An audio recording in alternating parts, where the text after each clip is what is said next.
Hello, guys, and good evening, and welcome to Herald of Grace Apologetics, where we discuss philosophy, theology, and this ministry is under the oversight of Herald of Grace Covenant Bible Church of Cavite, here in the Philippines, under the care of Pastor Jeremiah Hangad, and we do adhere to the 1689 London Baptist Confession of Faith. And of course, it's been a while since nagkaroon tayo ng podcast dito sa ating Facebook page. I am really struggling sa internet connection. I think yung bitrate ko lang ngayon is 1,500. So, sana ay masustain yung ating live streaming ngayong gabi para ma-discuss natin yung mga dapat nating ma-discuss at dapat nating mapag-usapan. So, before we start, batiin po natin ang mga nauna sa ating attendance ngayon. Na ako din naman sa kanilang podcast sa The Narrow Path ay lagi ring present. Yeah. Actually, I really enjoy Pinoy podcasts or Pinoy podcasters. Sinusupport ko yan. And alam naman natin na meron talaga tayong direct influences from foreign theologians at di natin ma-deny yun. But there are Filipino podcasters, particularly Reformed, na kung saan pwede din natin silang supportahan. So, isa dyan yung The Narrow Path podcast. So, good evening po sa mga kapatid natin doon na pinangungunahan po ni Pastor Angelo. I hope that you're doing well. And of course, sa iba pang viewers natin, Edison Ray, Derek Pahalya, Macklin Silva. So, ang topic na i-discuss natin ngayon, wala nang patumpik-tumpik pa. Ang topic na i-discuss natin ngayon is about the current, matatawag ko ba siyang issue? Okay, sige. The current issue, which is, believe ang Diyos sa'yo. Just to give you a brief context, which is, ipaprovide din naman ni Ricky later. Tama ba ako? So, ipaprovide din naman niya. May nag-send sa akin na nakita ko pala yung post sa ang tawag dito, sa timeline ni Pau. Okay. Tanggal ang aw. Tanggal ang aw. Pag si Pau ang magiging editor ng Herald of Grace Apologetics. So, nakita ko siya, and then, as I've listened to it, familiar talaga yung voice. Okay, familiar yung voice, but we won't be naming names kung sino yung preacher na yon, pero ginamit siya, ni-reiterate yung term na believe ang Diyos sa'yo. So, particularly yung sa'yo doon is yung context ng Christian. So, kung ikaw Kristiyano, believe ang Diyos sa'yo. Kung ikaw mananampalataya kay Kristo, believe ang Diyos sa'yo. And of course, we will be examining text na ginamit naman ni Ricky later kung talaga bang visible doon sa context yung presupposition na believe nga ba ang Diyos sa atin. Okay? So, without further ado, let's dive right into it. And kung meron kayong questions, pwede naman po dito sa ating comment section. And of course, kung kaya natin sagutin yan, sa abot ng ating makakaya, sa biyaya ng Panginoon, sagutin natin. Yan. Let's go! And by the way guys, before natin ipagpatuloy, okay ba yung audio natin? Kasi, kung mamaya, nagsasalita ako dito tapos hindi naman pala okay yung audio natin. Play na natin yung video para makita nga natin kung okay nga ba yung audio natin. So, play ko muna saglit tapos feedback po kayo. Believe sa mga anak. Lahat ng mga magulang, ulitin natin. isang tatay o nanay hindi believe sa kanyang anak. Wala. Lahat ng magulang believe sa mga anak. Naririnig ba po yung audio ng video na i-review natin? So, pwede po kayo mag-comment. Goods! Alright, let's go! Let's start from the top. Isang tatay o nanay hindi believe sa kanyang anak. Wala. Lahat ng magulang believe sa mga anak. Lahat ng mga magulang proud sa anak. How much more si Lord? Anak tayo ng Panginoon. Alright, so may kumakalat ngayon na issue na pinagdedebatehan ng ilang kapatiran natin. By the way guys, wala namang debate na nangyayari. So meron lang mga discussions, pero wala namang debate na nangyayari. Hindi ko alam kung ginagamit niya yung term na debate dito in a scholastic way, Or is he really aware of the context of debate setting? Kung ano ba talaga yung debate setting. So, wala pong debate na nangyayari, but there are internal discussions about it. So, konting clarifications lang. Disclaimer mga kapatid, no, ginawa ko ang video na to hindi po para manghimasok. Hindi po para Hindi nga ba siya manghihimasok? makialam, hindi Hindi nga ba siya makikialam? po para mang-judge ng sino mang At hindi nga ba siya mang-judge? So, by doing this video, actually, nanghimasok na siya sa issue, nakialam na siya sa issue, and later on, let's examine if hindi nga ba siya makakapang-judge. And speaking of judgment, let us open our Bible to John 7:24. Sabi dito, do not judge by appearances, but judge with the right judgment. So, the question is it absolutely wrong to cast judgment? So, ang hindi ini-encourage sa atin sa Book of John, na sinabi natin Panginoong Jesucristo is, huwag tayo mag-judge based sa appearance.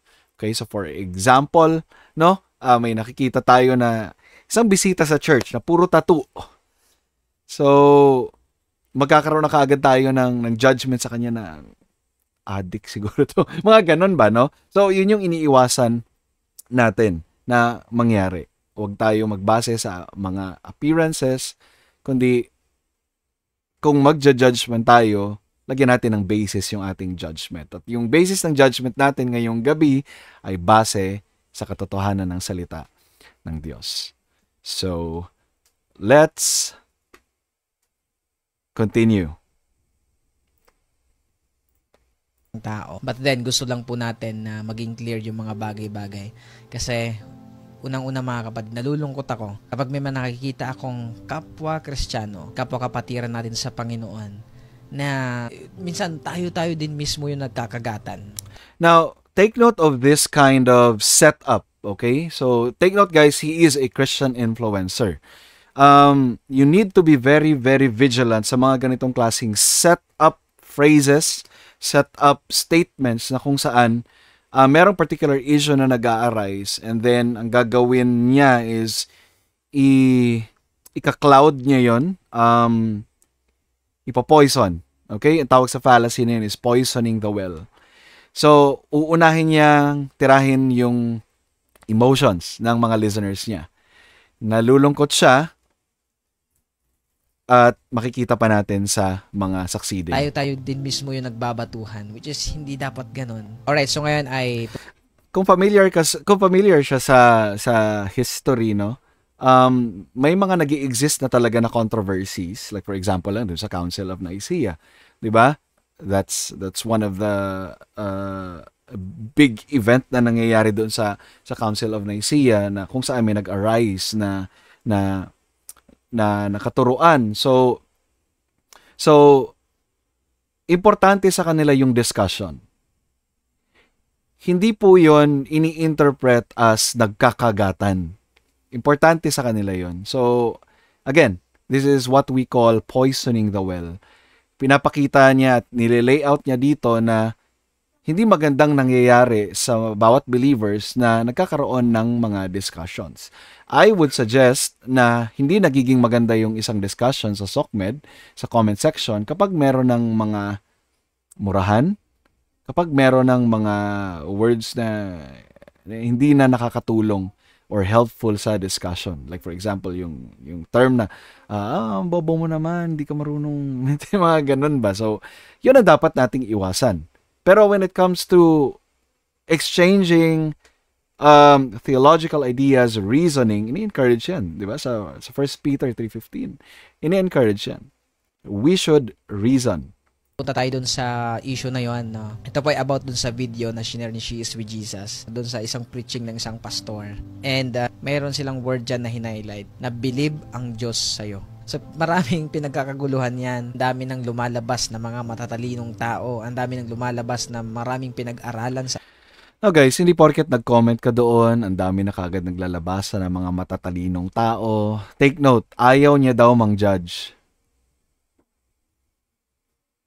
Hindi siya gumawa ng video na ito para mang-judge. There he goes. Nag-uumpisa pa lang po ang video na ito. Hindi pa po ito natatapos. So, let's continue. This is very interesting. Theology, maraming alam sa Bible. No, but it's not about that, mga kapatid, no. Bago natin ipagpatuloy, I would say it's kumbaga kung holistic natin titignan, of course, it's about that. We need to study our Bibles. We need to know the orthodox teaching of the scriptures in order for us to worship Him properly.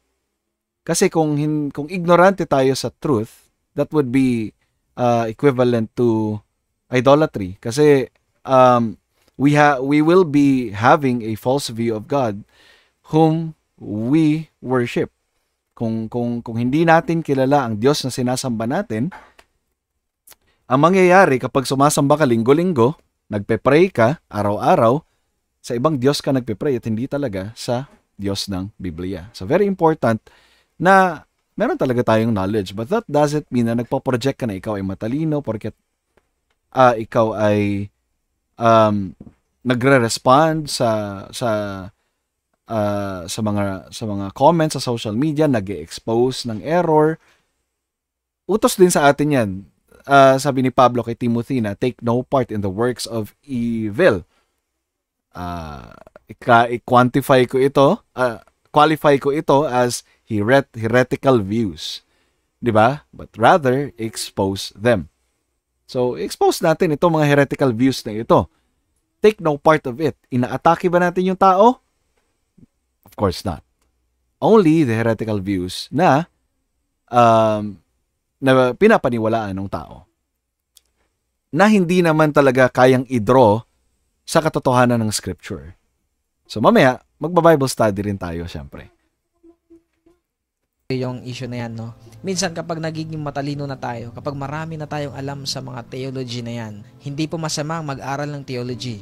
But then kapag feeling natin mas marunong tayo, mas maraming alam kesa. Now, I do not deny na merong mga ganong tao na feeling niya siya yung matalino. But in this kind of context na kumbaga parang ganito, in this kind of context or setting na ako ang nag-expose sa heretical view, that does not mean na ako ang nagpo-project ako na mas matalino ako over She Is With Jesus. Ngayon na nire-review ko ang video, nire-respondehan ko yung video ni Ricky, I am not simply projecting or I am not projecting na I am better than him in terms of intellect. Ganon din naman yung ginagawa niya eh. 'Di ba? Nagko-comment siya sa mga issues.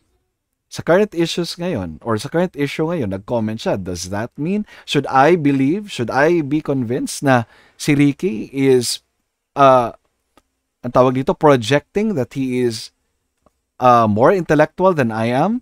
Mas matalino siya kaysa sa akin?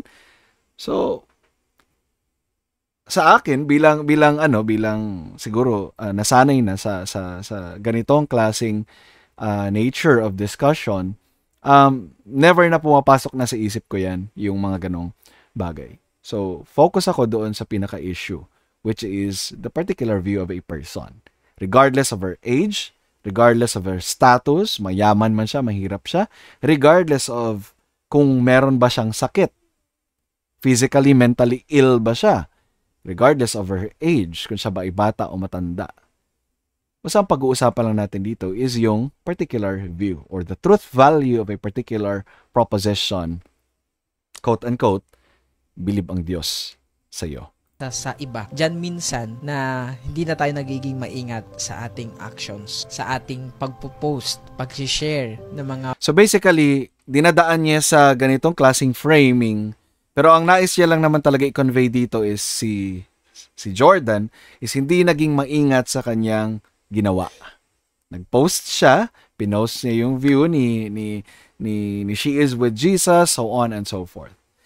Madali namang magets ang mga ganitong klaseng mga ganitong klaseng framing, most especially if you are used to interacting with different kinds of people. So biyaya na lang ng Panginoon na marami akong experiences na ganon, kaya kahit papaano, it's very easy to detect these kinds of setups. relationships. Post na hindi tayo agree, na parang salungat doon sa inaral natin, salungat doon sa natutunan natin. Kung marami kang alam, gamitin mo sa maayos na paraan. Yes! Yes. Kung marami kang alam, gamitin mo sa maayos na paraan. Now, I am not claiming na marami akong alam. Although, of course, lahat naman tayo ay may alam na marami na. But, hindi natin pwedeng i-claim na sobrang dami na nung alam natin to the point na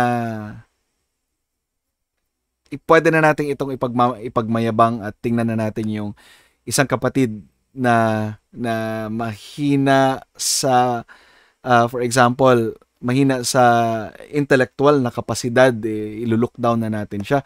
Of course, as a Christian, nag-aaral ka, nakaka-gain ka ng knowledge, sa madaling salita, nadadagdagan yung kaalaman mo araw-araw kung araw-araw ka nag-aaral. So basically, even Ricky siguro would claim na marami na rin siyang alam. So sige, i-grant natin na marami na rin akong alam. But that doesn't mean na ang tawag dito, na nagpo-project ako na I am better than them. Now, speaking of gawin ito sa mabuting, ulitin natin yung sinabi niya. Natin. Kung marami kang alam, gamitin mo sa maayos na paraan. Hindi yung So, speaking of gamitin natin sa maayos na pamamaraan, isa sa natutunan ko nga is yung advice ni Pablo kay Timothy, take no part of evil, rather expose them.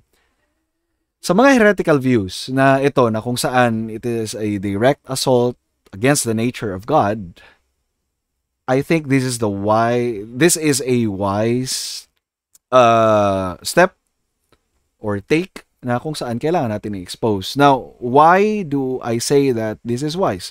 I believe that this is wise kasi ganito. These particular so-called Christian influencers has already quite a lot of clout.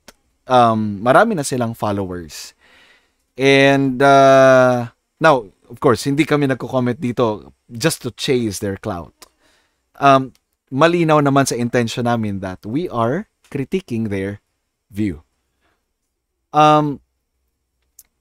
Sa realm kasi ng unbelieving worldview, madalas nako-quote yung mga views na kung saan isang Facebook page na maraming follower. Natitreat siya as the orthodox Christian teaching. Now, tayo na faithful sa katuruan ng scripture, kapag nakikipag-usap tayo sa unbeliever, bakit naniniwala ka na ganito? But, teka lang, hindi yan yung paniniwala ng Christianity. Pero ang nako-quote sila kasi. 'Di ba? So, itong mga ganitong bagay, hindi natin to pwedeng ipagpaliban. That's the very reason why we need to address the errors. Hindi lamang sa mga errors na nakikita natin, for example, sa Roman Catholicism. 'Di ba? Sa iba pang mga errors. So, ganun lang. Objective natin dalhin ang isang issue. Kaya tayo mag-atake tayo ng mga kapatiran natin sa Panginoon. Wala tayong inaatake na kapatiran sa Panginoon.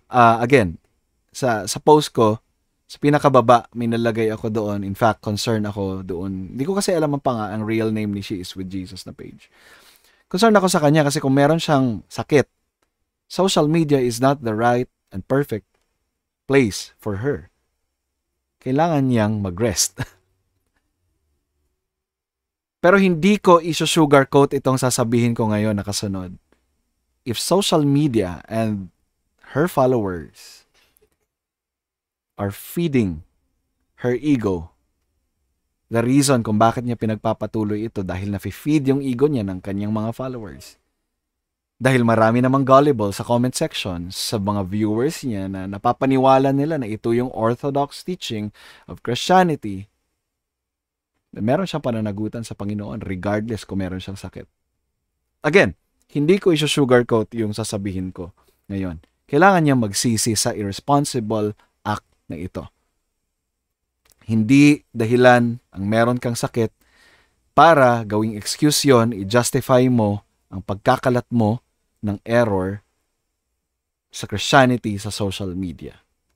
At kailangan po natin maging objective doon. Again, I am not attacking her as a person. Nilalagay lang natin yung mga bagay sa tamang places. Hindi ganyan yung mga anak ng Diyos. Kasi kung talagang wise tayo na mga anak ng Diyos, we know how to handle the... Speaking of wise, kung wise talaga tayo ng mga anak ng Diyos, we should be discerning not just true from false, but true from almost true or seemingly true. So, nakikita natin, at mamaya, mas lalo nating may explore, ano ba talaga ang true and then seemingly true. Kasi, hindi natin alam.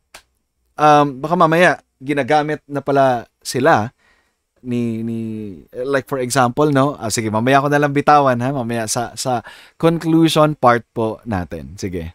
Wag natin muna i-spoil yung idea na yan. Situation rightly. Hindi gawain ng mga tunay na anak ng Diyos ang magpahiya ng mga anak ng Diyos. So, you see the framing, sa ginawa ko, pinahiya ko sila. Indirectly, sinasabi niya, hindi gawain ng anak ng Diyos ang magpahiya. Well, actually, hindi naman mahirap intindihin yung message ni Ricky dito. Ako lang naman kasi yung gumawa nun, kaya madali lang din aminin na ako yung pinapatungkulan niya dito. Okay? Am I guilty of what he is accusing that I am? Of course not. No. Again, focus tayo sa truth value ng proposition, hindi po doon sa personal attack. So, sinabi niya, hindi siya magja-judge. There you are. Sinabi niya, hindi siya makikialam. There you are. Hindi gawain ng mga anak ng Diyos na mga filled ng Holy Spirit na mang-atake ng kapwa lingkod ng Diyos. Take note of that. Alright. On a serious note, lingkod nga ba sila ng Diyos? Yun ang question doon. Lingkod nga ba kayo ng Diyos? Kasi kung lingkod kayo ng Diyos, again, kailangan nating ma-distinguish ang truth sa almost true. True and seemingly true. So, going back dun sa ating nakita kanina, yung pinagkakaguluhan nila sa social media, yung sinabi daw doon na believe ang Diyos sa'yo. You know what, mga kapatid, no? Yung phrase na yan ay nirelate po ng isang pastor doon sa preaching niya doon sa buhay ni Job. Kung saan si Job, kung alam po ninyo, talagang grabe yung pagsubok ng kanyang pinagdaanan. Mayroon po nakasulat doon sa Book of Job na pinahintulutan ng Panginoon si Satanas na alisin lahat sa kanyang buhay, lahat ng kanyang properties, kasakit siya. Parang sa atin, mga kapatid, no? May mga parents tayo, may mga magulang tayo. Okay, so sa narrative sa Job's account, pinahintulutan ng Diyos na mangyari yun sa kanya, pero wala siyang anything na demonstrate dito na believe ang Diyos kay Job. Kailangan mo kasing i-justify yung necessary presupposition na yun na nagtiwala ang Diyos kay Job, kaya niya pinahintulutan na mangyari ang mga bagay na challenges, struggles, pain, suffering kay Job. Nag-jump kaagad siya sa isang explanation without even justifying kung saan galing yung phrase na believe ang Diyos kay Job. Believe ang Diyos sa'yo. So, believe ang Diyos kay Job. Sila mismo ay merong tiwala Good job. Good job. Good job, Job. sa atin. Proud sila sa atin. Parang sinasabi nila sa atin na kilala ko yan, anak ko yan eh. Kaya naniniwala ako, believe ako sa kanya. Pag sinabi po nating believe. Guys, this is not a faithful study, examination, exegesis, pag-aaral sa scripture. Kung ikaw Christian influencer ka at ganito lang yung mga nakukuha mo. Kung ikaw listener ka sa mga ganitong klaseng Christian influencers, I would suggest na first and foremost talaga is look for a local church and examine yung mga sinasabi niya. Be like the Bereans sa Acts. Yung mga lumalabas sa bibig ng mga preachers na ito, mga influencers na ito, tingnan niyo, i-mirror niyo sa Bible kung talaga bang totoo yung sinasabi nila, nagre-reflect ba sa katotohanan ng scripture. Kasi napaka-dangerous talaga nito. No, it's a positive impression. May mga taong nagsasabi sa atin, believe talaga ako sa'yo, proud ako sa'yo. Kung si James White siguro yung mag-examine dito, can you tell us from the Greek, sir? Can you show us from the Greek, sir? Saan natin makikita yung term na believe na ginamit sa Greek? Pero hindi naman sa James White. Negative impression. Hindi siya negative impression. Na kung bakit nagkakaguluhan yan, kasi may mga nagsasabi na parang baliktad. Di ba dapat parang tayo ang believe sa Panginoon, hindi si Lord ang believe sa atin kasi tayo wala tayong kakayahan. Tama po, wala tayong kakayahan, wala tayong nagawa, Akala ko tama po na dapat tayo lang yung believe kay Diyos. Believe sa Diyos. Mali pala hindi pala yun yung eksakto. Sinabi niya, tama po na wala po tayong kakayahan. Yung pala yung in-affirm niya. Tayong nagawang mabuti. Hindi dahil sa may nagawa tayong mabuti, hindi dahil sa may nagawa tayong maganda, kaya believe si Lord sa atin. Hindi po ganon. Kung bakit believe si Lord sa atin, unang-una mga kapatid, no, sabi sa book of John chapter 15, sabi ni Jesus, "You did not choose me, but I chose you." Okay, let's go to John 15:16.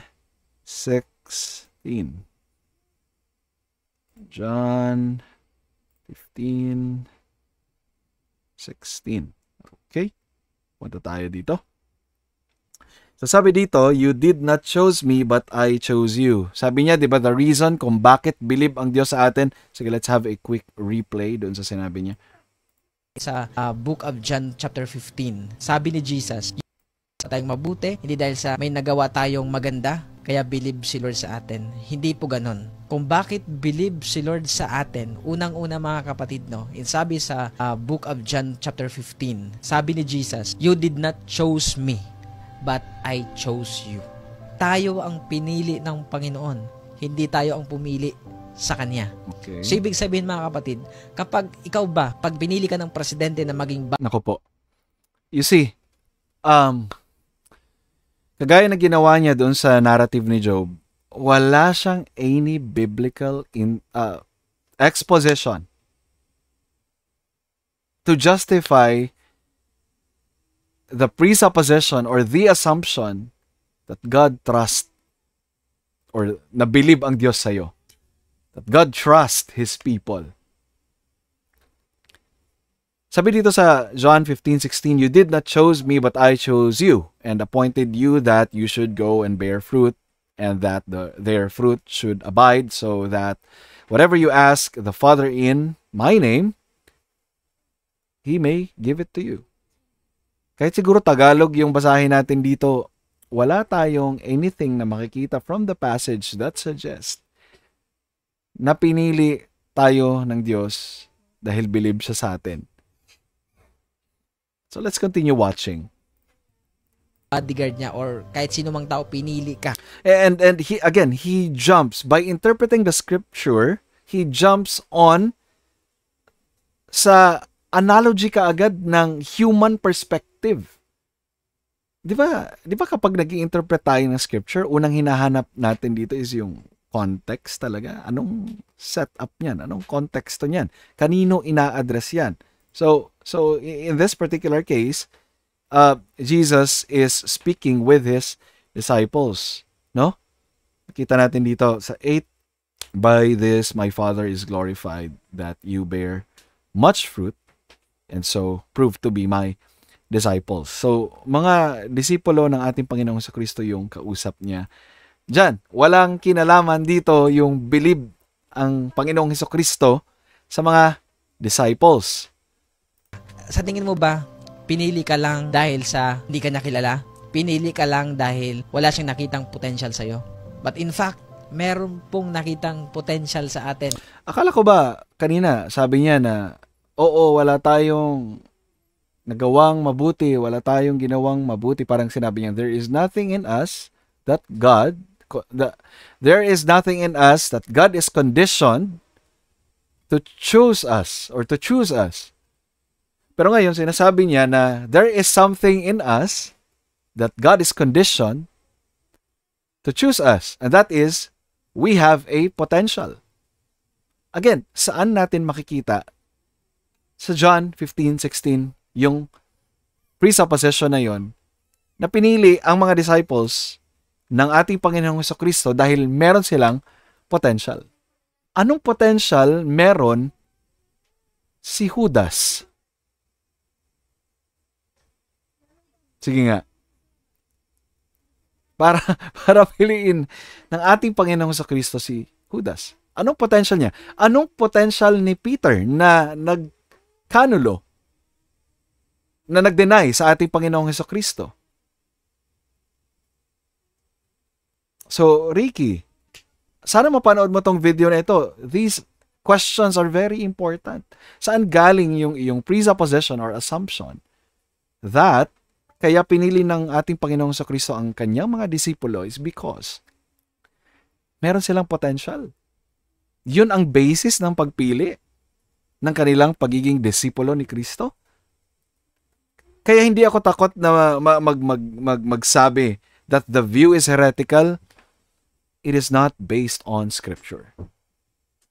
It is not founded on the very principle of Scripture. Kaya pinipili tayo ng isang tao, ng ibang tao. So, ganun din sa Panginoon. Dahil siya ang pumili sa atin, ibig sabihin... So, ang logic dito, dahil ginawa ito ng tao, therefore, this must be the necessary presupposition of God also. So parang ganun, no? Kung pinili ng presidente, sinabi niya na ba dito? May tiwala si Lord sa atin kasi, pangalawa, anak na tayo. Anak tayo ni Lord. Pinagkatiwalaan tayo ng Panginoon hindi dahil sa magaling tayo, hindi dahil sa mabait tayo, hindi dahil sa talented tayo, hindi dahil sa marami tayong nagagawa. No, but dahil tayo ay belong sa Kanya. So, parang nagbago na naman yung explanation. Pinagkatiwalaan tayo ng Panginoon dahil belong tayo sa Kanya. Kanina, dahil mayroong potential sa atin, ngayon, belong naman tayo sa Kanya. Ano ba talaga? Tayo ay mga anak niya. So, meron bang isang tatay or isang nanay? Ito na naman po. Wala na naman pong biblical exposition. Diretso na naman po tayo sa humanistic explanation. Humanistic approach. Na hindi proud sa anak niya. Meron ba? Okay. Ulitin nga natin. So, meron bang isang tatay or isang nanay na hindi proud sa anak niya? Meron bang isang tatay o nanay na hindi bilib sa kanyang anak? Since na hindi equally proud ang lahat ng parents sa kanilang mga anak, I would say na yes, there are. And one example that na I would say na very reasonable is yung anak ni John Piper. Anak ni John Piper ay isang atheist.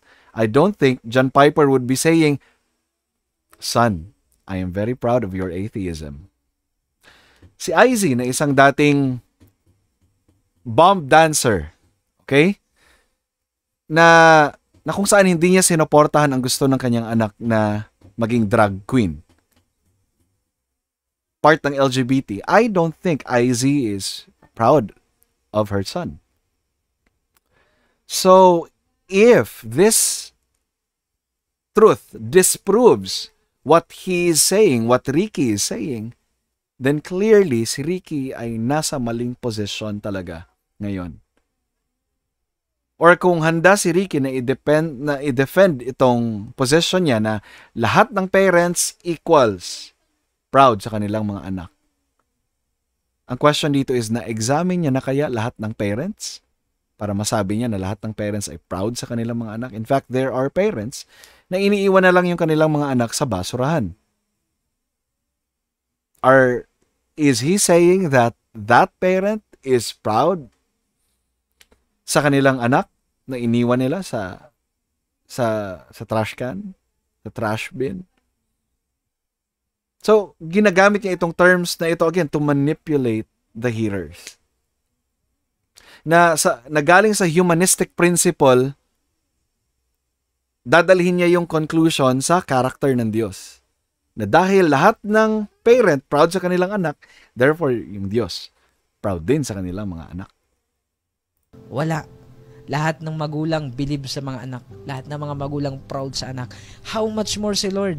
Anak tayo ng Panginoon. Kung bakit believe si Lord sa atin, bakit may tiwala si Lord sa atin, kasi mga anak niya tayo.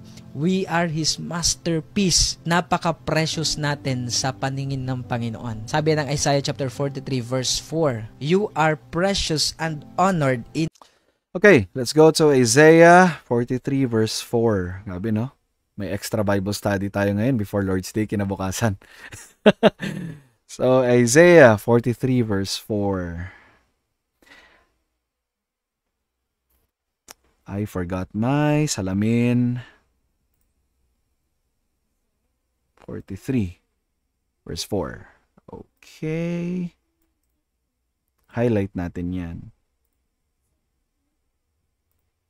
Yan, sabi dito, for I am the Lord. Ang binasa niya lang dito, because you are precious in my eyes and honored, and I love you. I give men in return for you, peoples in exchange for your life. Let's see if magbigay tayo ng benefit of the nabibisaya ako. Magbigay tayo ng benefit of the doubt sa kanya if bibigyan niya ng exposition itong passage na ito. Kahit simpleng justification man lang ng, alam mo yon, i-justify niya yung term na believe ang Diyos sa atin because we are precious in the eyes of God. So let's continue watching. In my sight, and I love you. So grabe. So si Lord, sa paningin niya, we are honored, we are precious, kaya mahal tayo ng Panginoon. Proud si Lord sa atin bilang mga anak niya. So wala po yan Okay, I guess hindi niya talaga ito bibigyan ng explanation. Now, for the sake of study, let's step a little bit back. Okay? Let's step back a little bit. Punta tayo sa verse 3 ng Isaiah 43. For I am the Lord your God, the Holy One of Israel, your Savior. I give Egypt as your ransom, Cush and Seba in exchange for you, because you are precious in my eyes and honored, and I love you. I give men in return for you, peoples in exchange for your life. Kung tayo kahit papano ay naambunan ng konting study sa hermeneutics, or kahit sa kapag babasa lang ng libro natin, kahit sa Google lang, what is hermeneutics, for example? It is the art or the theory of interpreting the scripture. Isa sa mga pinaka-basic na ginagawa talaga natin is yung context talaga ay hahanapin natin, and then we will anong tawag dito? Magkakaroon tayong survey. So, isa-survey natin yung sinabi dito na bakit kaya nasabi ng Panginoon na precious tayo sa kanyang mata. So, basically Israel, no? The Holy One of Israel. So he is talking about, context-wise, God is talking to the nation of Israel. So you are precious. Yung you dito is the nation of Israel in my eyes. So ganun yun. Context-wise, sila ang direct audience dito. And of course, hindi natin may expect kay Ricky na kukunin niya ito in its context, i-apply niya kagad ito sa 21st century application na, okay, precious ako sa eyes ng Diyos and love ako ng Panginoon. Isa rin sa discipline na dapat nating matutunan, lalong-lalo na ngayon, kung hindi nyo pa ito nagagawa, is sa pages ng scripture, sa bawat text, letters, words, themes, context ng scripture, hanapin natin si Kristo palagi. So kung ako tatanungin, bakit kaya nasabi ng ating Panginoong Hesukristo na precious in His eyes, and He loved them, He loved the nation of Israel? Kung dapat nating ma-realize na hindi tayo ang main na bida dito sa Isaiah 43 verse 4. Actually, nag-note ako dyan para hindi ko makalimutan, pero hindi ko na mapopost sa tawag dito, sa comment section or even dito sa ating presentation. Pero babasahin ko na lang sa inyo. Christocentric ang ang ang presupposition ng ating Panginoon when He said precious ang nation ng Israel sa Kanya. Hindi po yan human-centered. Christ-centered ang presupposition ng term na precious and love na yan. The reason why the nation of Israel is precious sa mata ng Diyos ay dahil dyan manggagaling si Jesus Christ, the Savior of both Old and New Testament saints. Kung hindi preserve ng Diyos ang nation ng Israel, paano ipapanganak ang ating Panginoong Jesucristo? Christ is central even sa OT at hindi tayo. Kailangan natin makita ito sa lens ng person and work of Christ. When we read the Bible, the goal or ang goal natin palagi is to search, look for Christ in the Scripture. Kasi kung sarili kaagad natin ang ating nakikita at tayo na ang magiging sentro kagaya ng ginagawa ni Ricky dito, that's not exegesis anymore. That's not exposition, biblical exposition anymore. That's what we call narcigesis. Narcissistic interpretation of the Scripture. Instead of exalting Christ in every pages, words, themes, context of the Scripture, ang nakikita kaagad natin is yung central kaagad sa atin. Yung interpretation at hindi sentro sa ating Panginoong Jesucristo. Again, that's very, very dangerous. Kung hindi nyo pa ito na-observe, kung meron tayong viewers dito na tagasunod kay Ricky. At kailangang malaman ni Ricky ito. Ricky, repent of this heretical view. We are not the center. We are not, hindi tayo ang bida, kundi si Kristo. Kaya pa ba? Let's continue. Kapatid sa galing, tama yung mga sinasabi ng karamihan. So, kailangan lang natin malaman kung sino tayo sa harapan ng Panginoon. Our true identity. So, ayun lang. As a Christian, ang estado natin sa Panginoon, we are at the same time sinner and justified. Okay? So, meron pa rin tayong remaining sin. And there is nothing in us, naturally, that God would really like. God is pleased sa mga obedient Christians through Christ. Honoring ang ginagawa natin because of the virtue of Christ's work. Hindi dahil there is something in us na nakita ang Panginoon, and that is what we call potential ayon sa kanyang sinabi kanina. Hope na naging clear yung bagay na to. Wag na po natin. Actually, naging clear, Ricky, na nasa error ka at kailangan mong pagsisihan ito.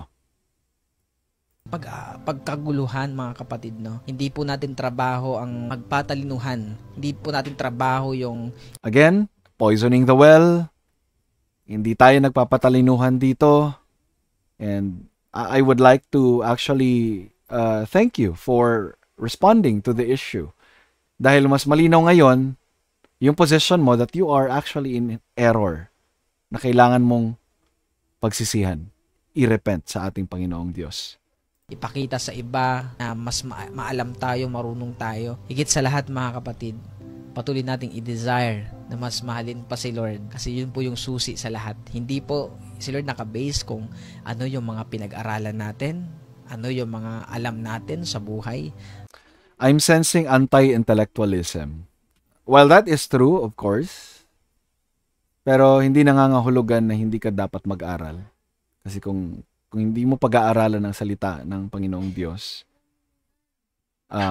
magre-result ka sa mga ganitong klaseng narcissistic interpretation of the Scripture.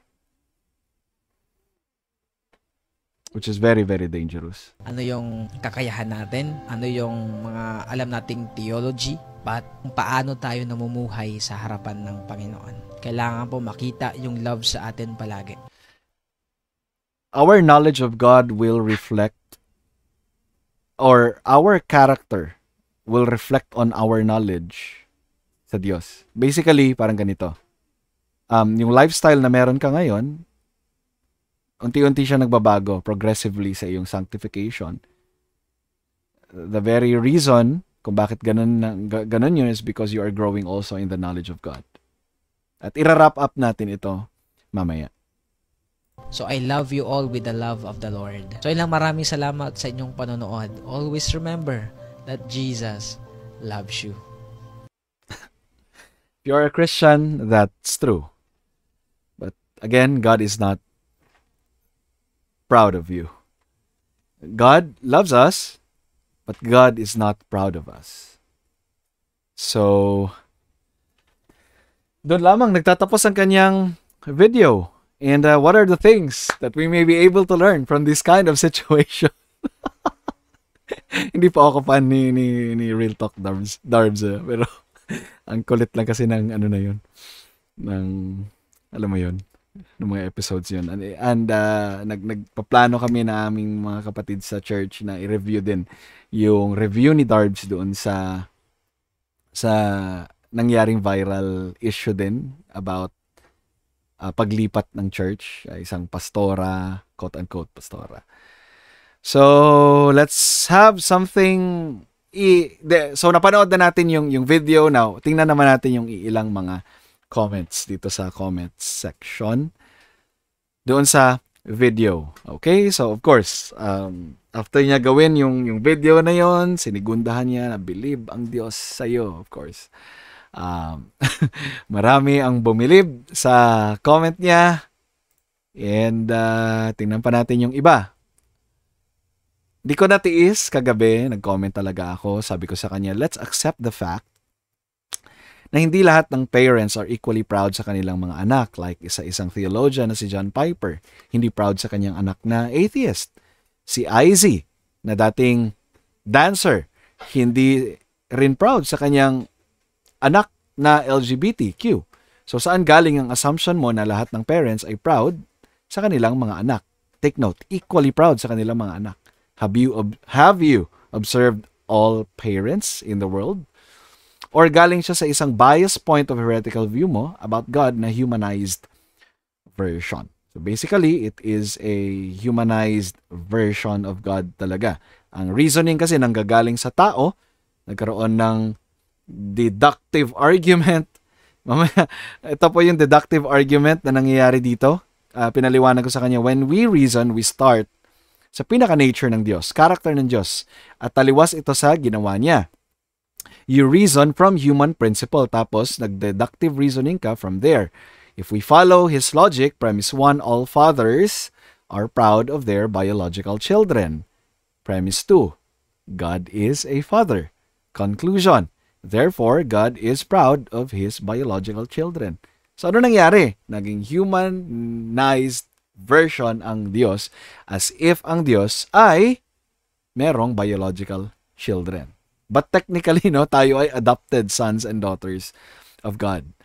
And hindi po nanganak biologically ang ating Diyos Ama at ang anak niya biologically ay si Kristo. Hindi po ganun yun. Meron tayong tinatawag na doctrine of eternal generation of Christ.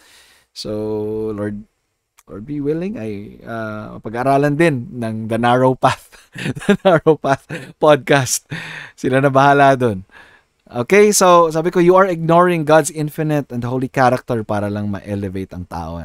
That's simply amazing. Another thing to point out, disagreements doesn't mean pamamahiya. Treat the critique objectively. Kayo ang nagpo-poison sa usapan ng mga tao. Now, there is something wrong with the motive of the critique when we are not attacking the person, but the view alone. Isa pa, kung may sakit siya at concerned ka sa kanya, SOCMED is not the safe place for her. Maliban sa na-generalize ang view niya as orthodox, damay pa kami doon na hindi approve sa heretical view ninyo. Walang anumang implication sa Bible na may nakikitang potential ang Diyos sa mga tao kaya niya pinili ang 12 disciples sa John 15:16. Out of context na nga, misinterpreted pa yung passage. At isang pastor sa isang podcast sa The Narrow Path, nag-comment din siya. Sabi niya, maganda na ang critique. Wag ganun. Diretso tayo dito sa second paragraph. Ginamit lang ng mga believers ang kaalaman nila sa maayos na paraan nung nag-call out sila publicly ng error na pinost in public. Ang masama, pag na-call out ang mga Christian influencer sa error nila, pinapalabas agad nila na inaatake sila or kinakagat sila ng kapwa nila believer. Gaano kadami o kalaking yabang ang meron ng isang professing Christian, lalo na pastor, kung di kayang tumanggap ng rebuke or correction. Hindi ibig sabihin itinatama yung mali, nagpapatalinuhan na. At sinabi ko po ito kanina, anti-intellectualism yan. Sa simula ng video, sinabi niyo na hindi para manghimasok, makialam o mang-judge ng sino mang tao. Sobra niyan, sino mang tao, pero yan mismo ang ginawa ninyo sa videong ito. Na-reinforce, no? At walang masama makialam, manghimasok at mag-judge ng kapwa-tao kung para ito sa ikabubuti ng tao na pinatutungkulan. Ang sablay lang sa ginawa sa video na ito, mali yung judgment na pinasa. Sabi, bago ka manghusga, tingnan mo muna kung may troso ka sa sarili mong mata. So, hindi masama mag-judge kung impartial naman yung judgment na binibigay natin. In fact, bilang mananampalataya, yun talaga ang dapat nating gawin. So, sa video na ito, lahat ng sinasabi mong wag gawin ng mga nag-call out sa Christian influencer ay yun mismo ang ginawa mo. Pwede ka din naman sabihan na nagdudunong-dunungan, nangangagat, o kung ano pa man na sinabi mong ginagawa ng mga matatalinong tao, quote-unquote, at marami pang pinag-aralan sa theology at sa Bible. So lumalabas, pag ikaw gumawa, di ka namamahiya at di ka mayabang? I suggest panoorin mo ulit yung video na ito para makita mo yung inconsistencies na sa mga statements mo at kung talaga bang mali na punain at publicly call out yung isang public post samantalang yun din naman ang ginawa mo. Ang kaibahan nga lang, nanggagaling ka sa posisyon na mas tama ang paraan mo at mas tama ka. Again guys, hindi madaling, hindi mahirap unawain yung sinabi niya. Napakadali lang unawain ang sinabi niya na indirectly, sinasabi niya na hindi maganda sa isang tunay na mananampalataya ang ginagawa na kung gagawin natin ito. Pero, kumbaga, kung gagawin natin direct yung sinasabi niya, mali yung ginawa ni Jordan. Namamahiya siya. And the comment of Pastor Angelo actually captures it. So, salamat dito. Sana tayo. Pwede tayong mag-disagree kung sino ang tama sa atin. Pero baka pwede naman tayong magkasundo na ka-ipokritohan na pinalabas mong unchristian ang pamumuna publicly, pero yun din naman ang ginawa mo sa video. So unsolicited advice lang, pag may nag-criticize sa'yo o kahit sino pa man in public, huwag mag-feeling untouchable na parang di tayo pwedeng punain. Be humble enough to acknowledge na pwede tayo magkamali at ang pamumuna sa pagkakamali natin ng ibang tao ay kadalasan ang pinaka-gracious na bagay na pwede nating matanggap kumpara sa pabayaan lang tayo magkalat in public. Meron akong analogy dito na sino ba yung kausap ko ng madaling araw? Hindi ko alam kasi Pastor Angelo pa rin yung kausap ko doon. Is parang these Christian influencers, sila yung pinakamaraming reach. Sila yung maraming clout. Sila yung mas nagkakalat sa realm of Christianity at yung mga seryoso sa pag-aaral ng Scripture, sila naman yung tagapulot ng kalat para hindi ma-misrepresent yung Christianity against the unbelieving worldview. Na kapag sila ay nakikipagtunggali, nakikipag-reason sa mga unbelieving worldview, si unbelieving worldview, di ba, ito yung pinaniniwalaan nyo, wait lang, hindi yan ang Christianity. Sa tingin nyo, saan nila nakukuha yon? Galing sa mga Christian influencers na ito. So let's continue reading the comment section. Brother Steven, sorry dito. You wasted 6 minutes without actually proving anything. ito yung sinabi ko rin sa video, wala siyang exegesis. Wala siyang justification. Disagreement does not equate to hate. Critical analysis of a certain view is not an attack against the person. What you're promoting is not biblical Christianity but mere a religion that is based on emotionalism. Sinet up niya yon sa pinaka-start ng video na ako'y nalulungkot. Dear Charo, ako'y nalulungkot sa mga pangyayari dito sa mundo. At dahil dyan, basahin naman natin yung comment ni Jai, Ricky Manyoza. Why do you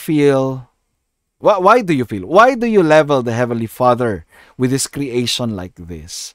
Ang suggestion ko po ay to read on theology proper, the Christian doctrine of God. Marami po kasing nasasagasaang attributes ng Diyos, yung premise nyo sa feel-good video na ito, that it violates how He revealed Himself in His Word.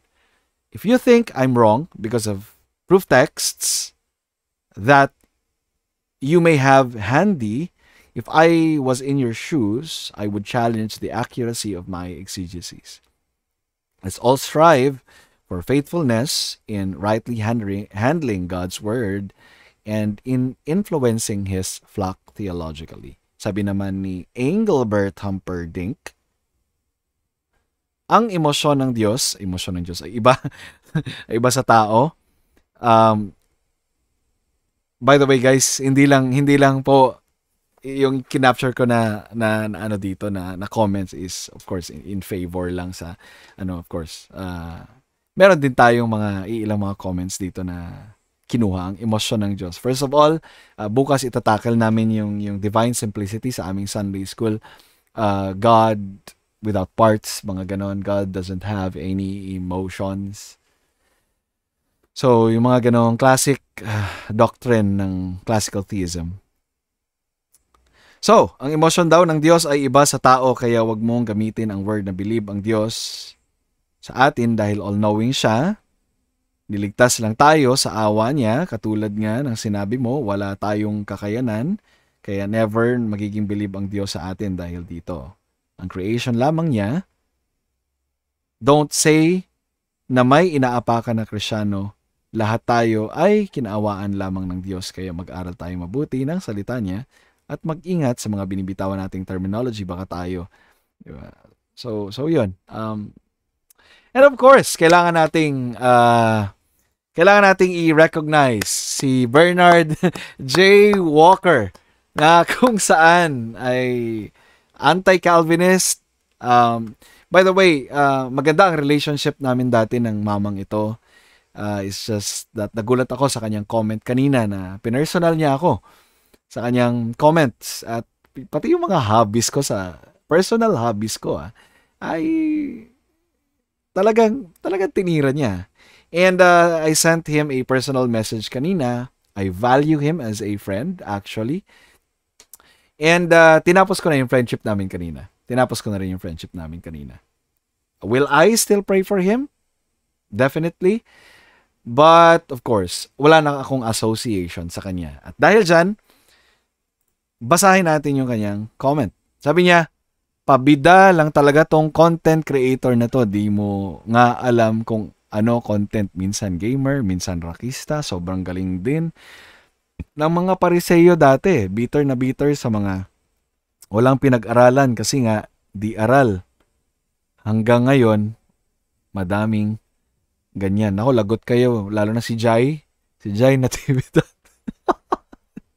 Si Jai Natividad. Nako, lagot ka. Ballad singer ka. Pastor Angelo Cantuba. Lagot ka. Rakista ka din. Yari ka dito. Sobrang galing din daw ng mga Pariseo dati. Pero bitter sila kay Jesus Christ. By the way, this guy is, nung nakausap ko siya kanina, sobrang ibang-iba na siya. Nilamo na siya ng kanyang ego because of the clout, because of the number of followers he's getting. Pero I am very sure that close to none ang serious sa talagang pag-aaral ng scripture sa kanyang mga followers. Close to none. I'm not saying none, but close to none. Sabi niya, agree ako sa iyo, Ricky. Gawain kasi ng mga Pariseo yung ginagawa niya. Nakikita niya ang Diyos sa malayo, puro sa libro. Walang personal relationship. You see the difference. You see the difference kung paano ako mag-critique sa isang view versus kung paano sila mag-comment sa akin. Yung sinasabi nila na wag gawin na mamahiya, here goes a person like jaywalking, inaatake niya personally yung nice niyang tawag dito, nice niyang i-critique. So, parang ano no, sa madaling salita, walang substance yung kanyang critique dahil personal attack lang naman siya. Yun yung pinakasikat na fallacy sa logic, argumentation, ad hominem. So, let's continue. Malapit na po tayong matapos. Comment ulit si James. Sabi niya, si Stephen James, sabi niya, this is a classic example of an ad hominem. Why not engage his view and not his personal life? I challenge you to do so. I challenge you to do just that. Oh, I forgot. You cannot. You ran away with your tail between your legs when you answer your accusation against Calvinism. So I'm not really expecting any. Yeah.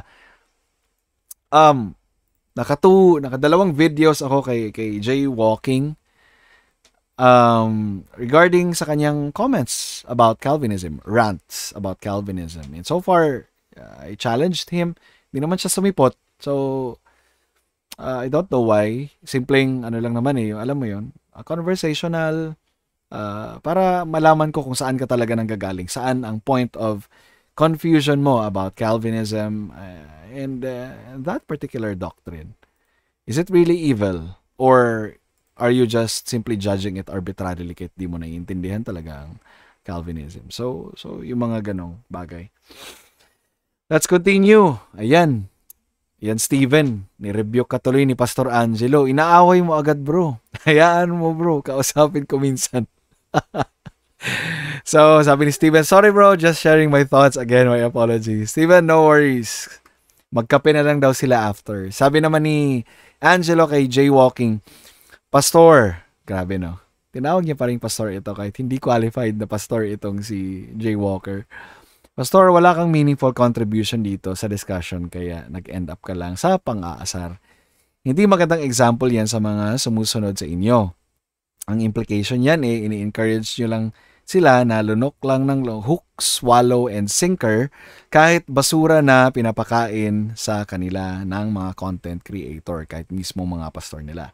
Acts 17 verse 11, now these Jews were more noble than those in Thessalonica. They received the word with all eagerness, examining the scriptures daily to see if these things were. Bereans attitude. Patuloy natin sila i-encourage, magtanong at mag-isip. By the way, nag-send ako sa'yo, pastor, ng friend request. Sana accept mo. Gusto kita makausap. So, Jay, paunlakan mo na yan. Okay, kausap yan si Pastor Angelo. I would say that he's a better communicator than I am. So, I can vouch. I can really vouch that. And let's continue. Si Diana May, sabi ni Diana May, you're just trolling and attacking a person instead of disproving his view to prove your point. Puro trolling and ad hominem lang ginagawa mo. Christian apologist, wanna be ka sa TikTok, then pinapairal mo palagi pagiging fallacious mo. Mag-engage ka. So let's wrap up. Let's wrap up our video for tonight and then we'll entertain some of the questions. By the way, hindi ko nakikita ang mga comments ninyo ngayon kasi solo flight podcasting. So walang someone to really check the comment section. Mamaya ko pa po makikita. So comment kayo later. Sabi ko, nagpost ako 3 hours. No, not 3 hours ago. Sabi ko, prone talaga sa kayabangan ang mga Christians. Ayan. So lagyan ko ng video. Lagyan ko ng camera. So sabi ko, prone talaga sa kayabangan ang mga Christians. Need yan i-mortify araw-araw. Hindi exempted ang Christians sa pride. Hindi kami exempted. Hindi si Pastor Angelo exempted. Hindi si Steven exempted. Hindi si Jai exempted. Hindi yung pastor namin exempted sa pride. We are all prone sa pride. Nakakatanggap tayo ng mga papuri sa tao, gaya ng ginawa ni Pastor Angelo kanina. So yun. Araw-araw natin itong need i-mortify kung tayo Christian. I would say na the more you gain knowledge about sa Diyos, seriousness mo sa pag-aaral, sa guidance ng local church mo or seminary, sa pag-aaral mo, nag-grow ka sa knowledge ng Diyos, it may be sa setting ng seminary or sa setting ng local church. Kasi ang primary avenue sa pag-gain ng knowledge ng Diyos ay sa pag-educate ng local church sa members or ng pastor sa members or mga Sunday school teachers sa members. Sometimes, na-overwhelm ako nito, tayo. At imbes na maglilid ito sa pagsamba, naglilid ito sa kayabangan. And I am so much guilty of that. Again, hindi ako exempted dito. Lagi kong, kapag ako nagpo-post sa social media, lalo na yung mga ganito, unang-una kong pinipreach yan sa sarili ko. Sa sarili ko muna. So, kaya palagi kong sinasabi dyan na yung mga word na tayo, di ba? Ikaw, ako. So, sometimes na-overwhelm ka nito at imbis na maglilid ito sa pagsamba, naglilid ito sa kayabangan. At kung part ka ng local church, mare-regulate ka agad ang ganyang mga attitude kasi may mga kapatid na makaka-observe niyan. May mga concern na kapatid na i-rebuke ka. Ikaw naman, na hindi mo nakita yung sarili mong kayabangan na nag-grow na, anong gagawin mo? Magmamatigas ka? Pag hindi ka na-win ng brother na yon, maghahanap yun ng witness. At kapag hindi ka pa ulit na-win sa dalawang witness, haharap ka na sa church.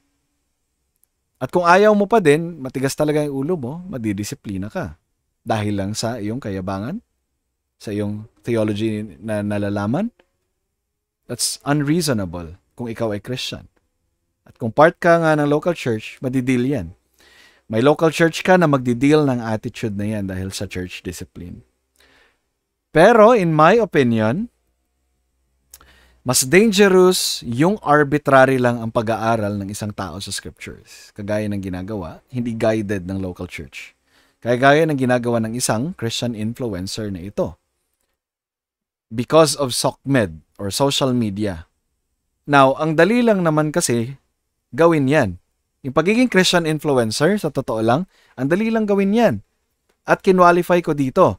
Quote ka lang ng text sa Bible, tapos i-fit mo sa kung ano ang gusto mong meaning and application nito. Daanin mo sa emotions, ang mga audience mo, and then boom, marami ka ng followers. Congratulations. Pero I am confident that closer to none ang totoong may pakialam sa seryosong pag-aaral ng Biblia sa mga followers nila or followers ninyo. Ang sarap kasing maging Christian influencer kasi nafi-feed ang ego natin. It feels good dahil sa mga followers natin at dahil sa egoistic feeling good or egoistic good feeling na yan, they are actually instruments of Satan. You may know it or you may not know it. They're actually instruments of Satan para yung mga tao ay maligaw at malito pa lalo sa what's true and what's seemingly true. Again, hindi what's true and false kasi madali lang eh. Atheism, for example, sa experience ko with atheism, they are also dangerous. But they don't do so much damage unlike the professing Christian influencers na seemingly Christianity din ang pinopromote. Pero makikita natin sa mga content nila, mga sarili nila yung pinopromote. Di ba? Parang secondary na nga ang Panginoon. Sa kanila, ginagamit na lang nila yung Panginoon. Di ba? Anyway, ayoko na lang i-refer yun. Baka mamaya ma-judge na naman tayo, sabihin naman, flip-top reference. Okay, so that's my closing statement ngayong gabi. Let's take a look at the tawag dito?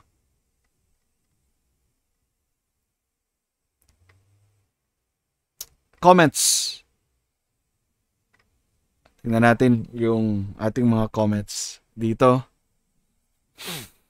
Sabi ni Jay Longamen, doctrine without zeal is either like a sword in the hand of a madman, or else it lieth still as cold and without use, or else it serveth. Old English, no? John Calvin, Romans 10. Yes, kaya very important talaga yung tawag doon, yung guided na zeal. Meron tayong ano diyan eh, meron tayong tinatawag diyan yung misguided zeal, no?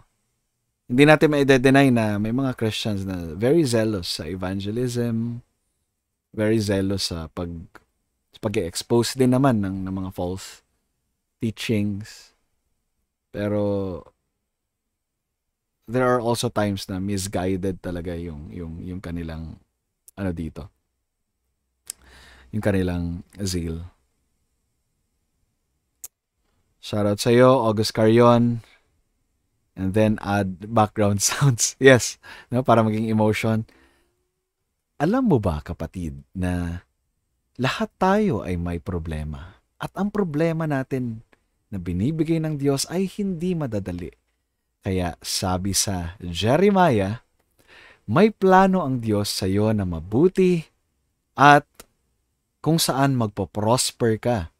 Kaya naman, magtiwala ka sa Panginoon. Lahat ng mga bagay na pinagdadasal mo ngayon na magkaroon ka sa sasakyan, house and lot, at iba pa. May pangako ang Diyos para sa inyo yan. Para sa iyong buhay. Tingnan nyo, di ba? Napakadali lang gawin ng ginagawa ng mga Christian influencers na yan. Quote ka lang ng scripture, mean mo lang kung anong gustong sabihin mo, and then, voila.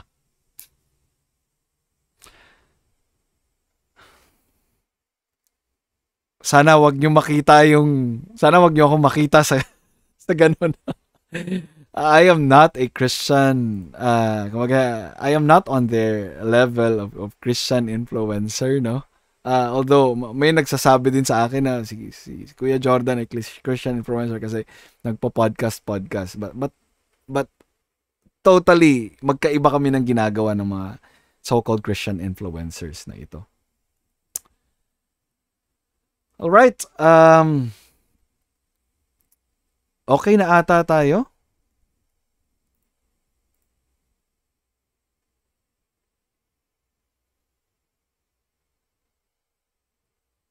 Quoted yung Jeremiah 29:11. O, di ba? So, you see, madali nga lang kasing gawin 'yon. Scroll ko lang pataas, baka may mga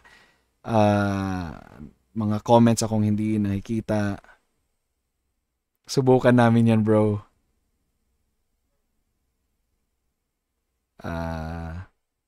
Julie, salamat.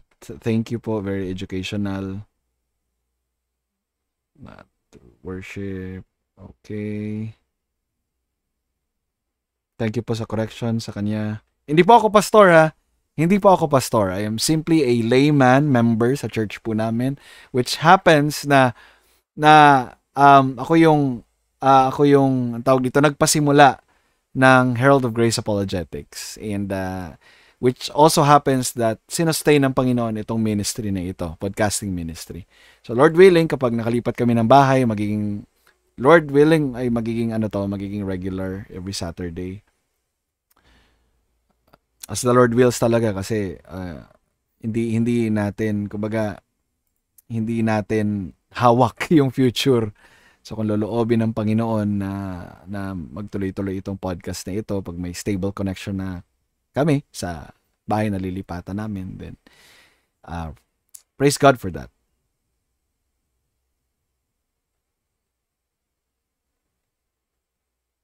It's not sola scriptura, that's duda scriptura. Duda scriptura.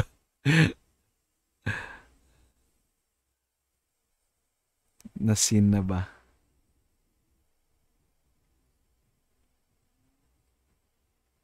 Believe po ako sa inyo. Pastor Harold. Huwag ganun, Pastor Harold. Bilib na. Yeah, it is really a blunder. Ikaw ba, ikaw ba ay ginagamit ng Diyos o ikaw?